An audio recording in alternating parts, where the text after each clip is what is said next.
Historia Biografi.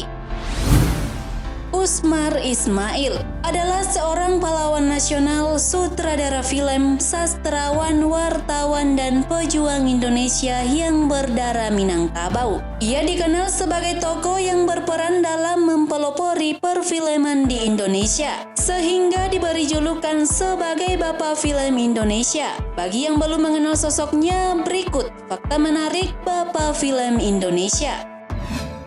Tapi sebelum lanjut, kami ingatkan kembali untuk subscribe channel ini dan aktifkan lonceng notifikasi kamu untuk mendapatkan info dari Historia Biografi.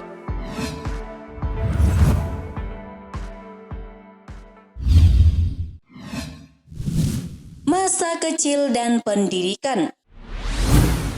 Usmar Ismail lahir pada tanggal 20 Maret 1921.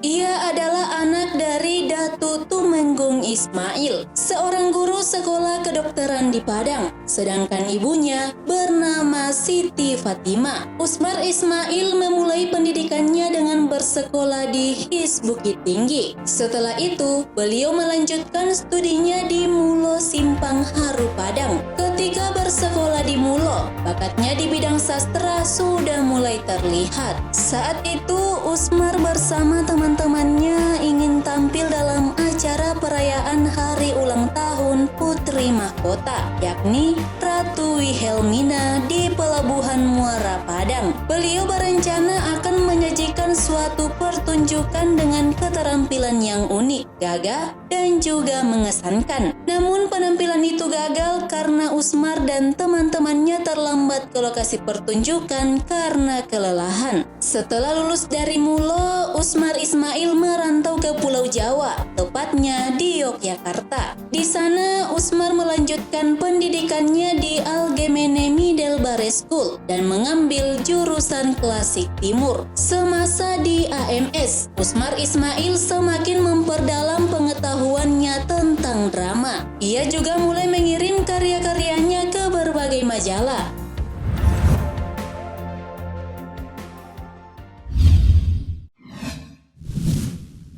Pelopor teater modern Indonesia.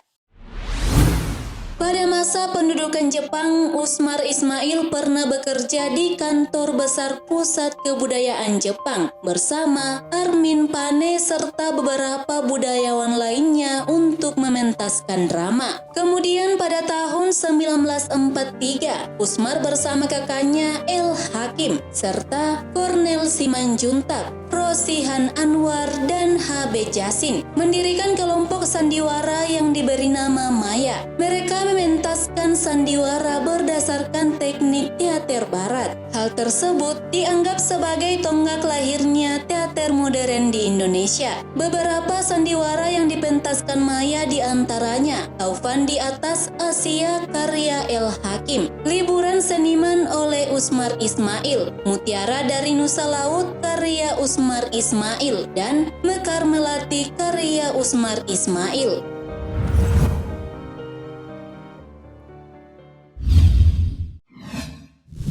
Dipenjara karena tuduhan menggulingkan pemerintahan. Setelah Indonesia merdeka, Usmar Ismail menjalani dinas militer dan aktif sebagai jurnalis di Jakarta. Namun saat Jakarta diduduki oleh Sekutu pada September 1945, Umar dan kawan-kawannya ikut mengungsi ke Yogyakarta. Dari sinilah perkenalannya dengan sinematografi yang sebenarnya baru dimulai. Di bawah didikan orang Jepang berdarah Korea bernama Hinatsu Eitaro alias Huyung, Usmar baru menyadari bahwa film sangat ampuh dijadikan alat menyampaikan kritik dan gagasan. Di Yogyakarta, ia dan kedua temannya, Syamsuddin Sultan Makmur dan Rinto Alwi, mendirikan Surat Kabar Rakyat. Setelah itu, ia juga mendirikan Harian Patriot dan Bulanan Arena di Yogyakarta. Saat menjalankan profesi sebagai wartawan itulah, Usmar Ismail pernah dimasukkan ke penjara oleh Belanda karena dianggap terlibat dalam kegiatan subversi. Saat itu ia bekerja sebagai wartawan politik di kantor berita Antara dan meliput perundingan antara Belanda dan Indonesia di Jakarta pada tahun 1948.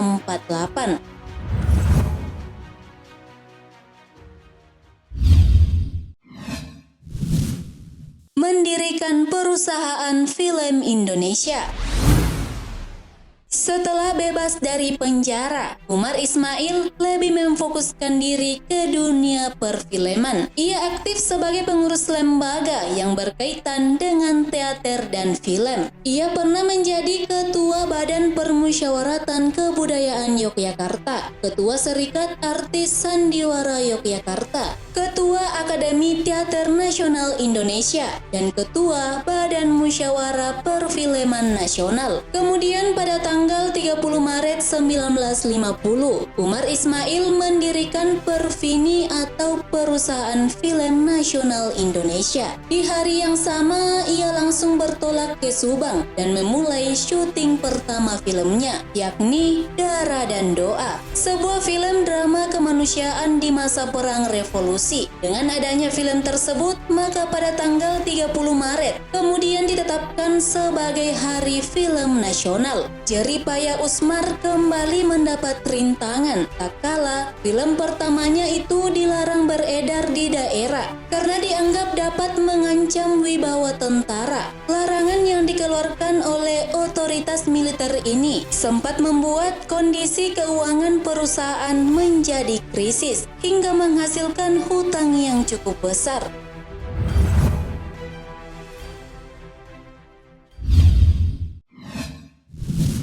Dimusuhi rekan dan dikhianati bangsa sendiri. Kerikil tajam semakin terasa di kaki Usmar begitu memasuki pertengahan 1950-an. Usai menempuh pendidikan film di Amerika, Usmar dihadapkan pada iklim politik dalam negeri yang semakin memanas. Perfilman ikut terseret ke dalam pusaran konflik orang-orang partai yang ikut bermain di wilayah ini demi memenangkan pengaruh dalam pemilu 1955. Belum cukup mendulang pengaruh, kelompok-kelompok kiri serempak menunjukkan permusuhan terhadap produk kebudayaan Amerika. Sebagai sutradara didikan Hollywood, sudah barang tentu Usmar dijadikan sasaran bulan-bulanan. Di tengah aksi boikot film-film Amerika, kondisi keuangan Perfini yang mulai merosot sehingga tidak mampu lagi menahan kelangsungan perusahaan. Maka pada tahun 1960, Usmar terpaksa menutup studio Perfini di Mampang untuk melunasi hutang. Sesekali ia masih membuat film, meskipun lebih kepada bentuk afiliasi dengan Les Bumi NU dan beberapa instansi pemerintahan.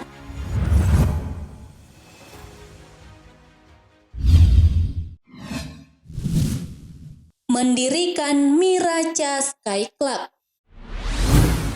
Sepanjang dekade 1960-an, usaha Usmar untuk kembali ke industri film selalu gagal. Dalam kondisi yang serba frustasi, Usmar masih berusaha menghidupi sisa-sisa karyawannya di Perfini dengan jalan membangun Miraca Sky Club, sebuah restoran dan klub hiburan di atap gedung Sarina di Jalan Tamrin. Majalah Tempo juga melaporkan bahwa keputusan Usmar membangun Miraca membuatnya kembali digiring ke dalam pusaran kritik. Teman-teman separtainya di Nahdlatul Ulama mengecam keras bahkan memusuhinya. Kemarahan mereka terhadap Usmar semakin memuncak ketika sebuah band impor bernama Lady Bird yang beranggotakan 5 perempuan mengadakan pertunjukan di klub malam milik Usmar. Propaganda mengenai Lady Bird yang disebar ke berbagai media cetak kabarnya membuat Soeharto yang saat itu menjabat sebagai presiden murka dan memanggil Usmar.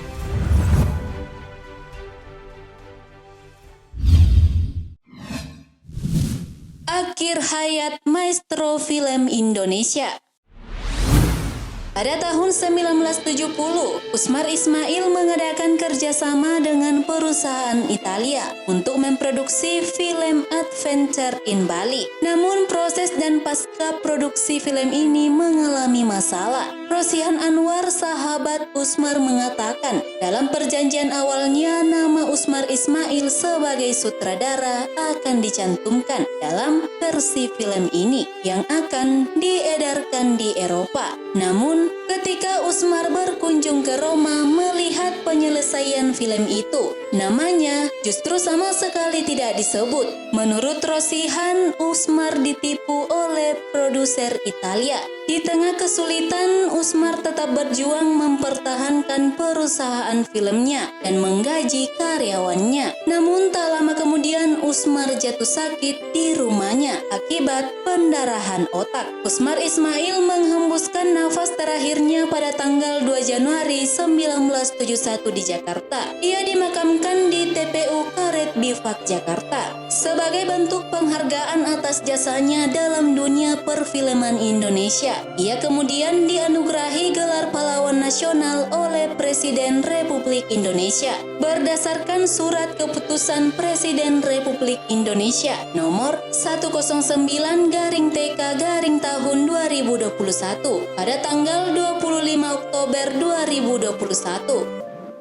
Terima kasih telah menonton video ini. Jangan lupa like and share serta sampaikan kritik dan saranmu di kolom komentar. Sampai bertemu kembali di video Historia Biografi selanjutnya.